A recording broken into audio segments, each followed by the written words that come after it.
আজকে অসাধারণ একটি ভর্তা বানিয়েছি। ভর্তাটা মুখে লেগে থাকার মতো।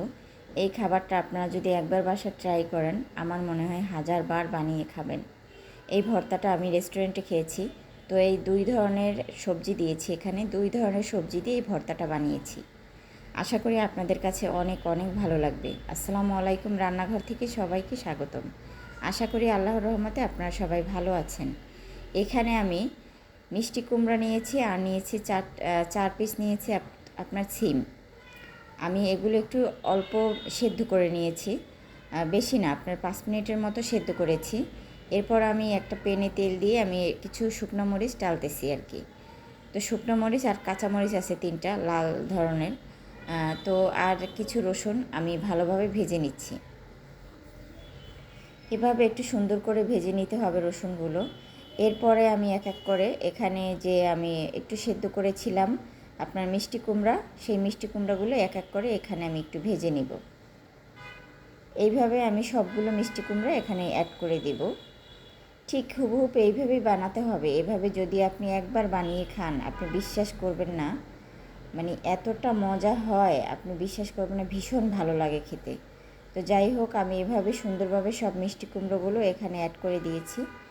এখন আমি দিয়ে দিচ্ছি সিম। এখানে আমি চার টুকরো সিম নিয়েছি, আপনারা চাইলে বেশিও নিতে পারেন। তো আমি এখানে 4 টুকরো নিয়েছি। এখন এটাও আমি এর সাথে ভালোভাবে ভেজে নিব। এই ভাজার কারণেই কিন্তু খাবারটা আরও বেশি মজা লাগে। এখন আমি মিষ্টি কুমড়োগুলো ভাজা হয়ে গেছে, তো সেগুলো আগে উঠিয়ে ফেলেছি। এখন আমি এর পাশে আমি পেঁয়াজগুলো সুন্দরভাবে অ্যাড করে দিলাম। এখন সিমগুলো কিন্তু হয়ে গেছে, সিমগুলো আমি উঠিয়ে নিয়েছি। এখন পেঁয়াজ এবং রসুন আছে, এই দুটো আমি একসাথে সুন্দর করে ভেজে নিচ্ছি। পেঁয়াজটা এভাবে লাল করে ভেজে নিতে হবে, তাহলে আপনার ভর্তাটা খেতে ভীষণ মজা লাগবে, স্বাদ হবে। আমি বলি, বারবার বলি, এই ভর্তাটা আপনারা একবার হলেও বাসায় ট্রাই করে খাবেন, বানাবেন। বিশ্বাস করেন, এটা ভীষণ মজার একটি খাবার। আমি গরম ভাতের সাথে এই খাবারটা যখন খাবেন মনে হয় মুখে লেগে থাকবে, এত সুন্দর একটি খাবার। তো আমি একটা আপনার এটা সুন্দর করে নিয়ে নিচ্ছি একটা বাটিতে। নিয়ে আমি এটা একটু গরম, তো সেই জন্য আমি একটা চামচ দিয়ে সুন্দরভাবে এটা চেপে চেপে এটা মিক্স করে নিচ্ছি আর কি।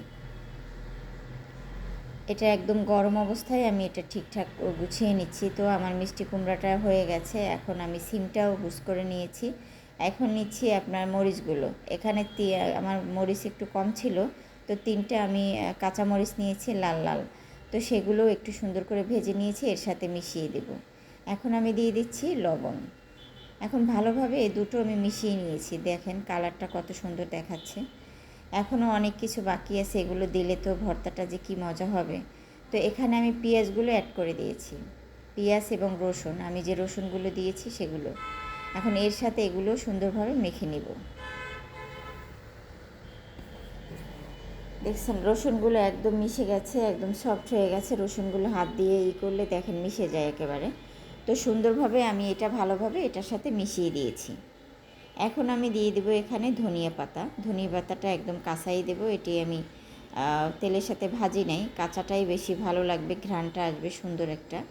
তো সুন্দরভাবে এটা আমি এখানে অ্যাড করে দিচ্ছি। সামান্য এখানে সরিষার তেল অ্যাড করে দিব, কারণ এটার মধ্যে তেল কিন্তু অলরেডি আছে। তো এখানে আমি সামান্য তেল এখানে অ্যাড করে দিলাম। সামান্য তেল অ্যাড করে আবারও একটু ভালোভাবে মেখে নিয়েছি আমি সুন্দরভাবে। এই ভর্তাটা আমি একদম আমার হয়ে গেছে, ফুল ভর্তাটা বানানো হয়ে গেছে। এখানে আমি মিষ্টি কুমড়া এবং সিম ভর্তা, এতটা মজা হয়েছে, আপনারা বাসায় একবার হলেও বানিয়ে খাবেন, ট্রাই করবেন। তো আল্লাহ হাফেজ, সবাই ভালো থাকবেন।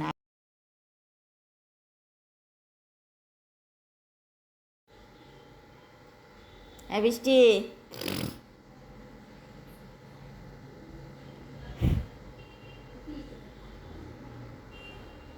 নামা।